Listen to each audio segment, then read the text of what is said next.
380 volt आपको output दे रहा था। अब आप 220 और 230 दोनों वोल्ट सेट कर देते। अस्सलामुअलैकुम दोस्तों, तो आज मैं आप लोगों को 1518 वीएफडी के बारे में बताऊंगा। तो ये 1518 वीएफडी सबसे पहले जो कंपनी की तरफ से आता है, तो आपने इसको किस तरह सेट करवाना है। और आपको ने ये तो सबसे पहले 380 वोल्ट निकालता है, 3 फेज में होता है, ठीक है। तो आपने इसको सबसे पहले रीसेट करवाना है, फिर इसके बाद आपने इस 380 वोल्ट को 220 वोल्ट में कन्वर्ट करवाना है, मतलब सिंगल फेज में कन्वर्ट करवाना है, ठीक है। तो बहुत आसान सा तरीका है। तो आपने सबसे पहले इसको रीसेट करवाना है। तो रीसेट करने के लिए आपने प्रोग्राम के बटन पर प्रेस करवाना है। तो ये P0 आ गया। तो इसके बाद आपने डेटा पे जाना है। तो डेटा के बाद आपने P0-00 आ गया, तो आपने शिफ्ट के बटन पर जाना है। तो आप इसके अंदर अब दाखिल हो गए, तो आपने यहाँ पर 17 की तरफ जाना है, ठीक है। तो ये 17 आ गया। तो डेटा पर जाना है, डेटा को दबाना है। तो ये 0 आ गया, तो 0 को आपने एक यहाँ पर लगाना है, ठीक है। तो एक पर मैं चला गया। अब दोबारा डेटा पर जाना है, ठीक है। तो ये डेटा हो गया। तो अब ये P000 आ गया। तो इसका मतलब ये हुआ कि आपका ये जो VFD है, ये अब रिसेट हो चुका है, बिल्कुल क्लियर हो चुका है, ठीक है। तो अब ये 380 वोल्ट चूंकि निकालता है, 3 फेज है। तो आपने सिंगल फेज में किस तरह कन्वर्ट करवाना है, ताकि घर का लोड आप चला सकते हैं, 220 वोल्ट ये आपको दे सके। तो इसका बहुत सा सिंपल सा आसान सा तरीका है, ठीक है। तो सबसे पहले आपने प्रोग्राम पे जाना है। तो ये यहाँ पर P0 आ गया। तो इस पर ये एरो के निशान जो है ना, ये दबाना है और PE की तरफ आपने जाना है, ठीक है। तो ये हो गया, यहाँ पर आप जा सकते हैं, ये PE हो गया, ठीक है। तो सबसे पहले इस पी की तरह ई की तरफ में चला गया, तो आपने डेटा के बटन को प्रेस करवाना है। तो ये डेटा के बटन को मैंने प्रेस करवाया। अब PE-00 आ गया, ठीक है। तो दोबारा डेटा के बटन को प्रेस करवाए, तो आप देख सकते हैं सारे 0 आ गए, ठीक है। तो अब आपने शिफ्ट के बटन को दबाना है। शिफ्ट के बटन के से आप इसके अंदर दाखिल हो गए, ठीक है। तो अब आपने 40-721 कोड को डालना है, ठीक है। तो यहाँ पर आप देख सकते हैं ये 40 होगा, ठीक है। अब दोबारा शिफ्ट बटन को प्रेस करें। अब इसको 0 रहने दें। दोबारा फिर शिफ्ट बटन प्रेस करें। तो यहाँ पर आपने 7 तक जाना है, ठीक है।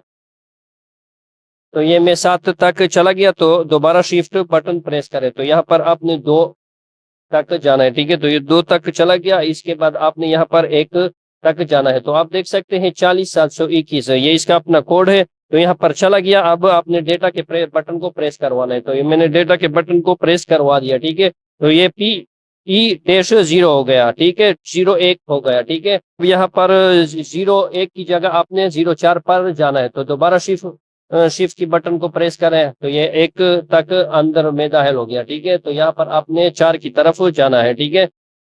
तो दोबारा डेटा को प्रेस कर ले। तो डेटा को प्रेस करें। तो अब आप देख सकते हैं कि ये 380 वोल्ट आपको आउटपुट दे रहा था, ठीक है। तो आपने 220 तक इसको लाना है, ठीक है। तो अब शिफ्ट के बटन से आप जल्दी से इसको सेट कर सकते हैं, ठीक है। यहाँ पर दोनों लगा ले, ठीक है। दोबारा शिफ्ट बटन लगा ले। तो आप देख सकते हैं अब आप 220 और 230 दोनों वोल्ट सेट कर रहे हैं। तो बेहतर 220 है। तो 220 तक मैंने सेट करवा दिया, ठीक है। अब दोबारा आपने डेटा के बटन को प्रेस करवाना है। तो डेटा के बटन को मैंने प्रेस करवा दिया।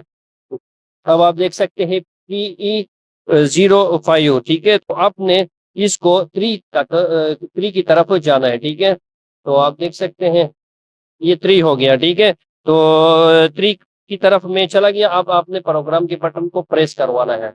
तो प्रोग्राम के बटन को मैंने प्रेस करवा दिया। अब PE आ गया, ठीक है। तो PE के तरफ अंदर दाखिल होना है। तो डेटा के बटन को प्रेस कर ले। तो प्रेस करवा दिया। अब PE-03 है, 07 की तरफ जाना है, ठीक है। तो आप देख सकते हैं मैं 07 की तरफ चला गया, ठीक है। तो आपने डेटा को दोबारा इंटर करवाना है। तो ये मैंने डेटा को ऑन करवा दिया। तो अब आप देख सकते हैं जैसे ही मैंने 380 वोल्ट को से 220 की तरफ चला गया, तो आपका इन्वर्टर स्लो काम करेगा, क्योंकि यहाँ पर आपने 810 लगाना है, ठीक है। और ये 410 की तरफ आया है, ठीक है। तो अब आपने शिफ्ट के बटन को प्रेस करवाना है। शिफ्ट के बटन को मैंने प्रेस करवा दिया। अब यहाँ पर दोबारा 410 की जगह आपने 110 के तक जाना है, ठीक है। तो आप देख सकते हैं 810 की तरफ में चला गया। ठीक है, तो अब डेटा को प्रेस कर ले तो ये इसके अंदर सेव हो गया। ठीक है, तो अब आपने आखिर में प्रोग्राम के बटन को प्रेस, तो अब आप देख सकते हैं 50.00 आ गया। ठीक है, तो यहाँ पर अब मैं रन का बटन प्रेस करता हूँ। तो रन के बटन को मैंने प्रेस कर लिया, तो ये आप देख सकते हैं ये इनसे जा रहे हैं ऊपर। ठीक है, तो ये इसकी फ्रीक्वेंसी है, तो ये फ्रीक्वेंसी ऊपर जा रही है। जैसे ही ये 50 पर पहुंच जाए तो आपका इन्वर्टर बिल्कुल रेडी होगा, बिल्कुल ऑन होगा।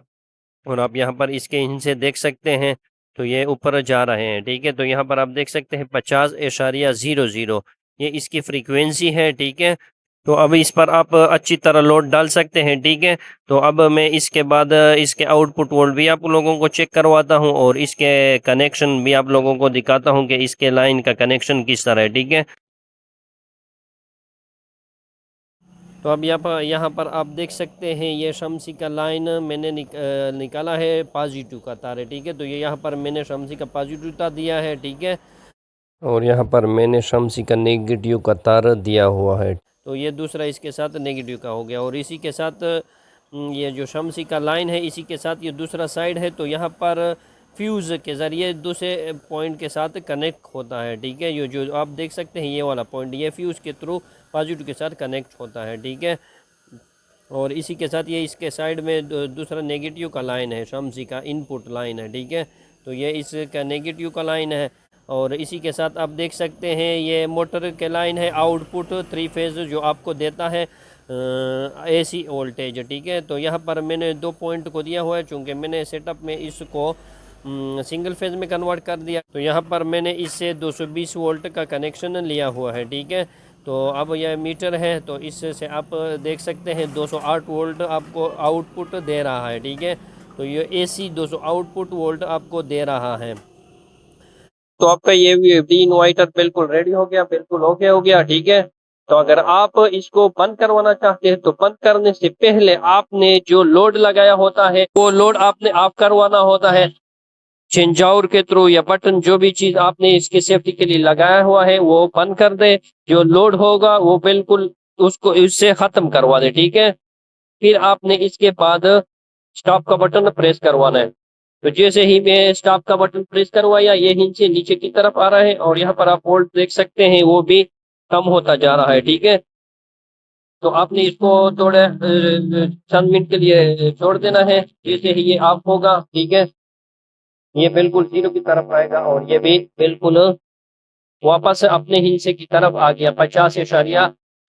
ठीक है, तो ये बिल्कुल ऑफ हो गया। तो आपने जो सोलर के लिए यहाँ पर ब्रेकर जो लगाया होता है सोलर लाइन के लिए, तो उसको ऑफ कर ले। इसके बाद ये इन्वर्टर कहीं से भी ऑफ होगा, तो मैं इसको ऑफ कर रहा हूँ तो वो भी ऑफ होगा। ठीक है, तो अब सोलर के बटन को मैंने ऑफ करवा दिया, तो अब चंद मिनट के बाद ये हिंद से भी गायब हो गए, क्योंकि इसके अंदर कैपेसिटर लगे होते हैं वो चार्ज होते हैं। ठीक है, जो जैसे ही इसका चार्ज खत्म हो जाए तो ये हिंद से गायब हो जाते हैं। ठीक है, तो अब आप देख सकते हैं ये बिल्कुल ऑफ हो गया। ठीक है, अब अगर आप इसको दोबारा ऑन करवाना चाहते हैं, यहाँ पर आपने सोलर के लाइन को ऑन करवाना होगा। ठीक है, तो मैंने सोलर के लाइन के जो ब्रेकर लगाया हुआ है उसको मैं ऑन करवाता हूँ। ठीक है, तो यहाँ पर आप देख सकते हैं 00 आ गया, तो ये अब ऑन हो गया। ठीक है, तो अब आपने सिर्फ रन के बटन को प्रेस करवाना, तो ये स्टार्ट होगा। ठीक है, तो आप देख सकते हैं इसकी फ्रीक्वेंसी आगे की तरफ जा रहे हैं। ठीक है, तो जैसे ही इसकी फ्रीक्वेंसी 50 पूरे हो जाए तो ये आपको वोल्ट भी पूरे कर देगा। ठीक है, तो आप देख सकते हैं इसकी फ्रीक्वेंसी भी ऊपर जा रही है और वोल्ट भी ऊपर जा रहा है। ठीक है, तो आपने इसको इंतजार करवाना है। जैसे ही 50 इसकी फ्रीक्वेंसी पूरी हो जाए तो ये आपको वोल्ट भी पूरा कर देगा। ठीक है, तो चूंकि मैं इसको यूपीएस से चेक कर रहा हूँ और यूपीएस में चार्ज कम है, तो ये आपको इसलिए 206 207 वोल्ट शो कर रहा है। तो जैसे ही मैं शमसी को इसका कनेक्शन दूंगा तो ये बिल्कुल आपको कंप्लीट 220 वोल्ट देगा। ठीक है, तो ये हो गया इसके रन करने का इंतहाई आसान तरीका। ठीक है, तो अब इसकी तरीके से इसको रन करवा दे तो आपका वीएफडी कभी खराब नहीं होगा। तो ये हो गया 15-18 वीएफडी से की सेटिंग का तरीका। तो अगर आप भी टेक्निक का में दिलचस्पी रखते हैं और इसे सीखना चाहते हैं तो मेरे चैनल को सब्सक्राइब करें, और अगर वीडियो को पसंद है तो लाइक करें। मिलते हैं नेक्स्ट वीडियो में।